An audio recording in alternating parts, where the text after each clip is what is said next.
Alright guys, PunisherMax17 here today, and this is a review for the figure you see before you, and that is the Digi-Warrior Sakuyamon.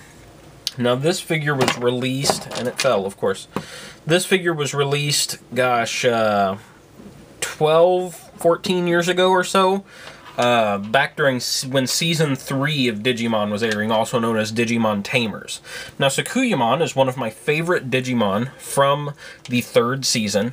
Of the 3 main Mega Evolution, Mega level Digimon in that series, you know, Gallantmon, Mega Gargomon, and Sakuyamon, she's probably my favorite character-wise and design-wise.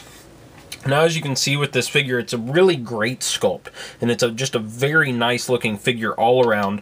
However, unfortunately, the figure itself doesn't live up quite as much to how it looks. Now, this is what the figure looks like right out of the package, of course. You get her staff, which mine is a little bent now, I mean, after all these years of it sitting around.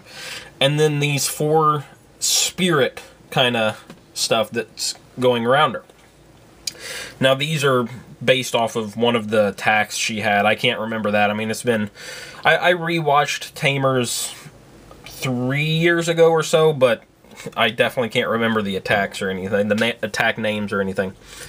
But let's go ahead and get a 360 view on this. So here's her side, her back, and of course she fell. You'll find out the balance on this figure is not good in the slightest. Now, these are detachable. A lot of times when you see this figure sold on eBay or something, it may not have these with it, because some people may not just know that they go with it. They are detachable, though, as you can see. They plug into different holes on her back. Now, I'm going to go ahead and detach all of these for the sake of this review, because the articulation is actually pretty hindered, and it makes it just a little difficult to show off the articulation that she has. Alright, so I went ahead and got all of those off of there. Plus, she looks nice just displaying her like this. If you want to get a little bit more just true to the exact form that she looks like as a Digimon, without those, without her attack going per se, then this is a really good way to display her as well. Okay, let's go ahead and look at articulation. We'll start off with the legs, which, if you bend it between her hair, then you get about a 90-degree bend there, which would be really nice, but that hair really hinders any movement you get. There's no forward movement, of course, but it can spin 360 degrees. Now, my biggest gripe with this figure is the hip joints. As opposed to having a flat hip joint or something like that, it is at this angle, meaning it can only go like this, at a really awkward direction. Now, it can go 360 here, aside from being hindered by her back pieces. But that's just an awkward articulation thing to me. Because once you get it up there, there's no real way to pose this leg well in the slightest. And you can't pose the leg well going backwards, and it just, it's not a good articulation idea at all. And unfortunately, several of the Digimon Digi-Warriors figures from the Season 3 line share this articulation. Which, by the way, if you have the Japanese release of this figure, it is called the D-Real instead of the Digi-Warriors. Just so you know. Now, there's no waist articulation here. She doesn't turn or anything there. Same with her head. Head does not move at all. Well, I guess maybe? I never noticed it before, but tiniest bit of articulation there. But I mean, she has all this connected to the head, so that's pretty hindered. At the arms, you get a 360 if it wasn't for that, so pretty much a 360.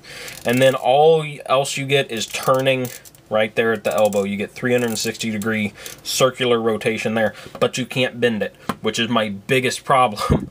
Because she comes with her staff. And I would like you to be able to just bend her arm out and have her holding her staff like this. However, you can't. If you want her to hold her staff, then her arm has to be straight out like that. She has to be holding it down like this, which I don't like as much either, but it's really your only option. Now, in terms of holding the staff, that's not a simple job either. The staff doesn't have any place where it's supposed to be held, per se. Like, it doesn't have any notches or grooves in here anywhere. It's just one long, very soft plastic rod. And you just kind of prop it in there and hope she holds it. It slides through there really easily, and it just droops and stuff. Now, she holds it pretty well in that hand for me. In this hand, I can barely get her to hold it at all. As much as I try, it just doesn't work. So, yeah. Standing-wise, I can't get her to stand for the life of me. Without having her resting against a wall, it really just doesn't happen. I mean, I got it right there. Yay. But that usually takes a lot of fiddling around with it to get it to stand in place. And if you make the slightest bit of a bump, then it falls.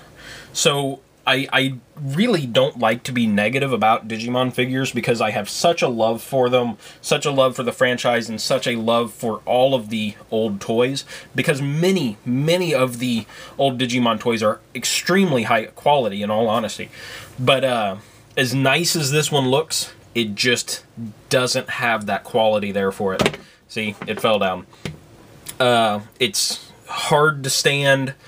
It's hard to pose. It doesn't have good articulation in the slightest. But the sculpt is really nice. So if there's anything going for this figure, it has an absolutely beautiful sculpt.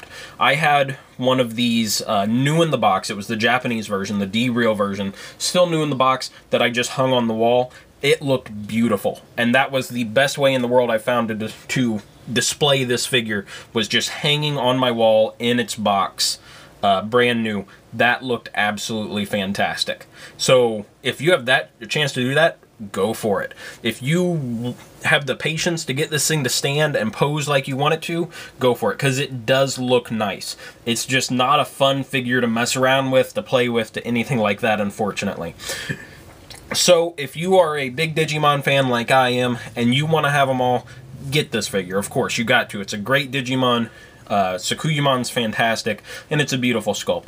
But if you're looking for something fun to play with, to pose with your other Digimon stuff, this might not be the one for you.